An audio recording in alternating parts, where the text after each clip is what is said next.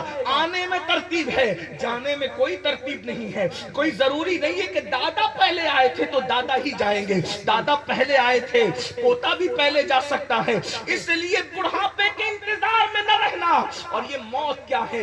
اللہ اکبر. آج میں آپ کے سامنے موت کا فلسفہ رکھوں, ذرا غور سے سننا میرے بھائیوں. جس گھاٹی سے گزرنا ہے, رات کی تاریکیوں میں زنا کی فلمیں دیکھنے والوں, کانوں میں ایئر فون لگا کر گانے اور غزلیں سننے والوں, گندی فلموں کے چکر میں 3 گھنٹے ضائع کرنے والوں, دولت کے نشے میں زنا کے اڈوں کو آباد کرنے والوں, بدکاری اور بدفعلیوں کی طرف یہ سوچ کر جانے والوں کہ کون دیکھ رہا ہے.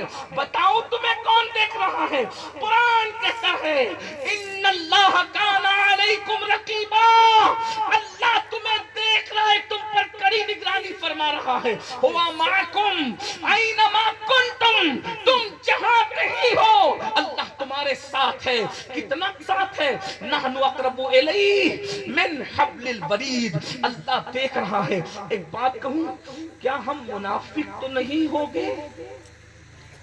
کیا ہم منافق تو نہیں ہو گئے؟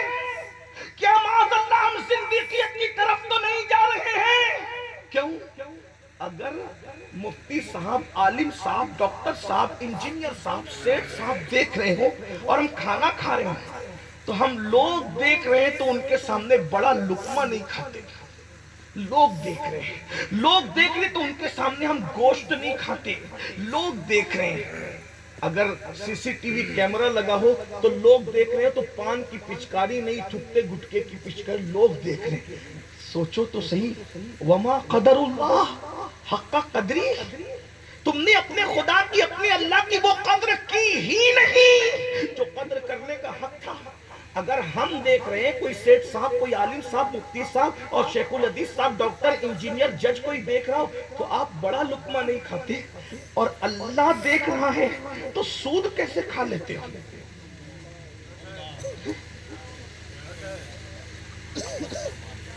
بڑا لقمہ نہیں کھا رہے کیونکہ لوگ دیکھ رہے ہیں, اور سود کھائے جا رہے ہیں کہ اللہ کے دیکھنے کا کوئی خیال ہی نہیں. جبکہ سور کھانے سے بدتر سود کھانا ہے. سور کھانے سے بدتر سود کھانا. سور بھی حرام, سود بھی حرام, لیکن سور سے بدتر سود. کیوں؟ کیونکہ سور کھانے والوں کے لیے اللہ نے جنگ کا اعلان نہیں کیا, لیکن جو سود کھاتے ہیں ان کے لیے قرآن میں اللہ کہتا ہے جو سود کھائے گا اللہ بھی جنگ کا اعلان کرتا ہے, رسول اللہ بھی جنگ کا اعلان کرتا ہے. غور کیجئے, آپ کہتے ہیں ہم کٹ رہے مولانا, ہم پٹ رہے مولانا, ہم تباہ ہو رہے, برباد ہو رہے, بستروں پہ سکون کی نیند نہیں آتی. جس قوم کے لیے اللہ جنگ کا اعلان کرے, جس قوم کے لیے رسول اللہ جنگ کا اعلان کرے, وہ قوم سکون سے کیسے رہ سکتی ہے؟ بولو کیا گھما پھرا کر سود نہیں کھا رہے ہو, سود کے دھندے نہیں کر رہے ہو؟ اللہ اکبر. ذرا غور تو کریں, سور نہیں کھاتے, اور سور اس لیے نہیں کھاتے کہ حرام ہے. اگر حرام ہونے کی بنیاد پہ سور چھوڑا ہوتا تو سود بھی چھوڑ دیتے, شراب بھی چھوڑ دیتے, نشہ بھی چھوڑ دیتے, جھوٹ بھی. ہم سور حرام اس لیے نہیں چھوڑا, سور ہمیں پسند نہیں ہے اس لیے چھوڑا. اگر حرام ہونے کی بنیاد پہ سور چھوڑا ہوتا تو سود کب کا چھوڑ دیتے, کیونکہ جس قرآن نے سور کو حرام کہا ہے اسی قرآن نے سود کو بھی حرام کہا ہے. جس قرآن نے سور کو حرام کہا ہے اس قرآن نے جھوٹ کو بھی. اس کا مطلب ہم اپنی طبیعت کے بندے ہیں, ہم اپنی طبیعت اس کو پسند نہیں کر رہی ہے اس لیے چھوڑ دیا. طبیعت اس کو پسند, ورنہ اگر قدرت کے فرمان پہ چھوڑا ہوتا تو ہر حرام چھوڑ. آؤ موت کیا تھوڑی دیر سن لو, اس گھاٹی سے سب کو میں دعا کرتا ہوں اللہ تم سب کو عمر نو عطا کرے, تمہاری نسلوں کو عمر نو عطا کرے. میں آپ کو مارنے کی بد دعا کرنے نہیں آیا, کر بھی کیسے سکتا ہوں. جس قوم کے لیے میرے آقا دعا کرے ہم ان کے لیے کیا بد دعا کریں. اور معاذ اللہ اگر کوئی کسی کے لیے بد دعا کر بھی دے تو جس قوم کے لیے دعا کے لیے آمنہ کا لال کھڑا ہو اس قوم کو کس کی بد دعا بگاڑ کر سکتے؟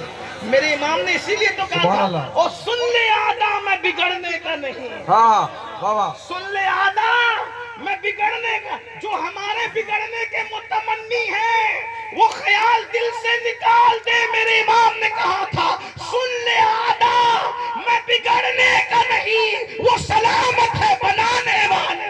بے شک سبحان اللہ۔ جب لگا اٹھتی میری گور کی خاک تیرے قربان چمکنے والے، حسن تیرا سا نہ دیکھا نہ سنا کہتے ہیں اگلے زمانے والے، اور کیوں رضا آج گلی سنی ہے اٹھ میرے دھوم مچانے والے۔ بے شک نعرے تکبیر، اللہ اکبر۔ نعرے رسالت، انشاءاللہ ہماری انشاءاللہ ہمیں کوئی بد دعا سے ہلاک نہیں کر سکتا، کیونکہ دعا کرنے والا وہ ہے۔ پیدا ہوئے تو ہمارے لیے دعا کی، پوری زندگی ہمارے لیے دعا کی، دنیا سے جا رہے تھے تو ہمارے لیے دعا کرتے ہوئے ظاہری طور پر تشریف لے گئے، اور ان کی دعا کیا ہے؟ عنایت کا جوڑا، اجابت کا صحرا، دلہن بن کے نکلی دعائیں محمد، اجابت نے جھک کر گلے سے لگایا بڑی ناز سے جب دعائیں محمد۔ جلدی جلدی سن لے مگر میں بد دعا کے طور پہ نہیں حقیقت کہہ رہا ہوں، اور اگر نہ بھی سنو گے تو موت سے گزرنا ہی ہے۔ موت کیا ہے؟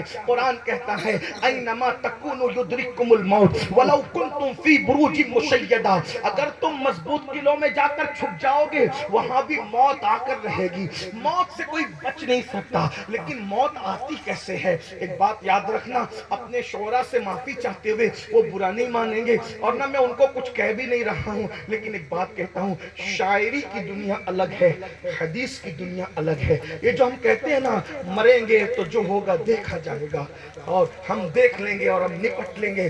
ایک بات آپ سے کہتا ہوں، دیکھو یہ شاعری کی حد تک ٹھیک ہے، شاعر کو اجازت ہے، لیکن حدیث کچھ اور کہتی ہے۔ آپ کو بتاؤں نیک لوگوں کی بھی موت بہت آسان نہیں ہوتی۔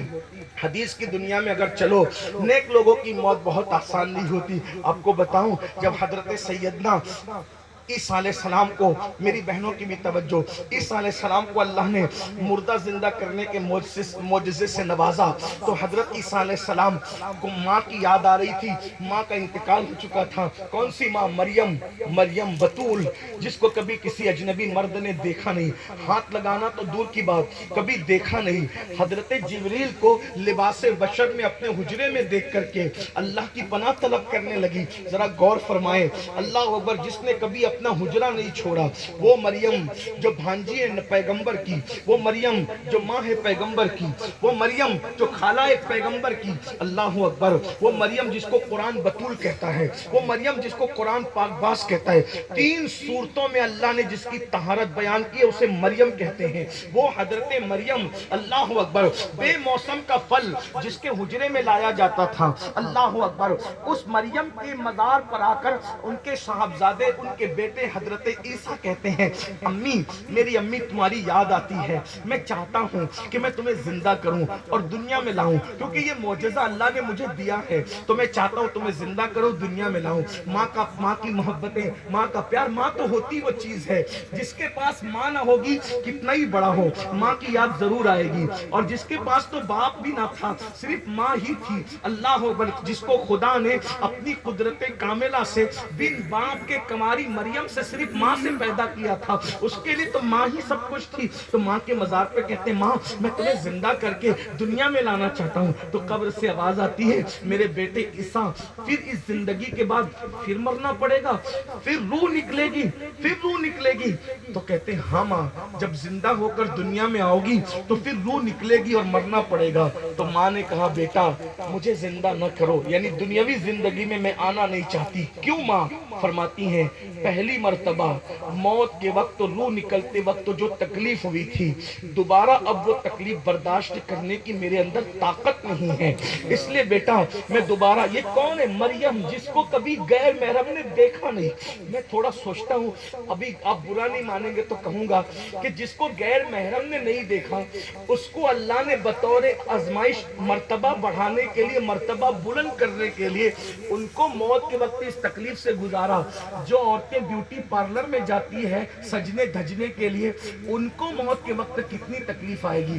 جو مریم محراب چھوڑ کر سجدے والی کبھی گھر کے باہر نہ نکلی, حجرے کے باہر نہ نکلی, ان کو موت کے وقت اتنی تکلیف ہوئی. تو جو عورتیں پوری زندگی کبھی سجدہ ہی نہیں کرتی, ان کو موت کے وقت کیا تکلیف آئے گی. آئیے ایک حدیث اور سن لے جس کو شرح الصدور میں امام جلال الدین سیوطی نے لکھا ہے, اس کا مفہوم پیش کر